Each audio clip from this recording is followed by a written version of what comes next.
আমি কৃষক মুক্তি সংগ্ৰাম সমিতিয়ে সদায় আমাৰ স্থিতি স্পষ্ট কৰি আহিছোঁ যে যিসকল বিদেশী নাগৰিক 1971 চনৰ 24 মাৰ্চৰ ৰাতি 12 বজাৰ পাছত অহা যিসকল বিদেশী লোক, তেওঁলোক হিন্দুৱে হওক, মুছলমান হওক, খ্ৰীষ্টিয়ান হওক, জৈন হওক, শিখ হওক বা বৌদ্ধ হওক, তেওঁলোক পাকিস্তানৰ হওক, বাংলাদেশৰ হওক, আফগানিস্তানৰ হওক বা ইংলেণ্ডৰ হওক বা ফ্ৰান্সৰ হওক বা য'ৰে নহওক লাগিলে, সকলো ব্যক্তিকে, আনকি আমি কওঁ যে সেয়া আল্লাহ, খুদা, ভগৱান যোনে নহওক লাগিলে, 1971 চনৰ 24 মাৰ্চৰ ৰাতি 12 বজাৰ পাছত অহা সকলো ব্যক্তিকে অসমৰ পৰা বিতাড়ন কৰিব লাগে, অসমৰ পৰা পঠিয়াই দিব লাগে। কাৰণ আমাৰ অসমত এতিয়া আজিৰ দিনটোত 3,70,00,000 জনসংখ্যা।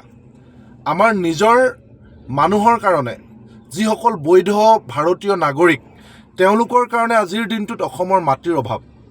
আমাৰ বৈধ নাগৰিকৰ যিসকল সতি সন্ততি, যিসকল ইউথ, যুৱ প্ৰজন্ম, আজিৰ দিনটোত প্ৰায় 40 লাখ অসমত নিবনুৱা।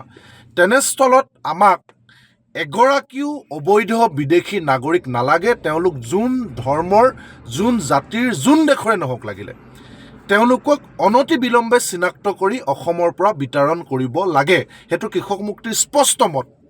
কিন্তু কেৱল সন্দেহৰ ভিত্তিত, কেৱল সন্দেহৰ ভিত্তিত কোনো ধৰণৰ উপযুক্ত প্ৰমাণ, কোনো ধৰণৰ আইনগতভাৱে বিদেশী বুলি প্ৰমাণ নোহোৱাকৈ কেৱল সন্দেহৰ ভিত্তিত যদি বাৰে বাৰে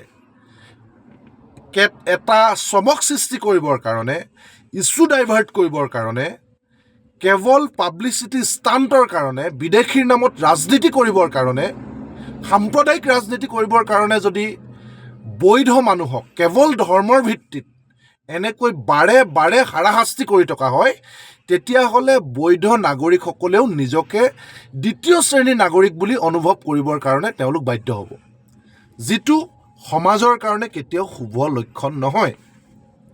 আমি পুনৰবাৰ কৈছোঁ, যদিহে তেওঁলোক বিদেশী নাগৰিক, আইনগতভাৱে প্ৰমাণ হৈছে, নথি পত্ৰৰ ফালৰ পৰা প্ৰমাণ হৈছে, তেওঁলোক যোন দেশৰ যি ধৰ্মৰ নহওক, তেওঁলোকক বিতাড়ন কৰক, তাৎক্ষণিকভাৱে বিতাড়ন কৰক।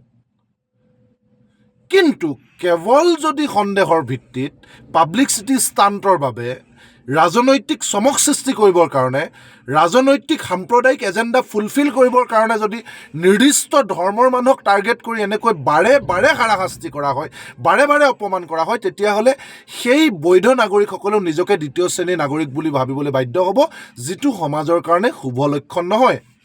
আমি দেখিছোঁ যে সকলো বৈধ ভাৰতীয় মানুহে, সকলো বৈধ অসমবাসী মানুহে এখন সুস্থিৰ অসম বিচাৰে, এখন দুৰ্নীতিমুক্ত, এখন সন্মানজনকভাৱে জীয়াই থাকিব পৰা, সকলোৱে সমান অধিকাৰে জীয়াই থাকিব পৰা অসম বিচাৰে। তাততো কাৰো ভুল হ'ব নোৱাৰে।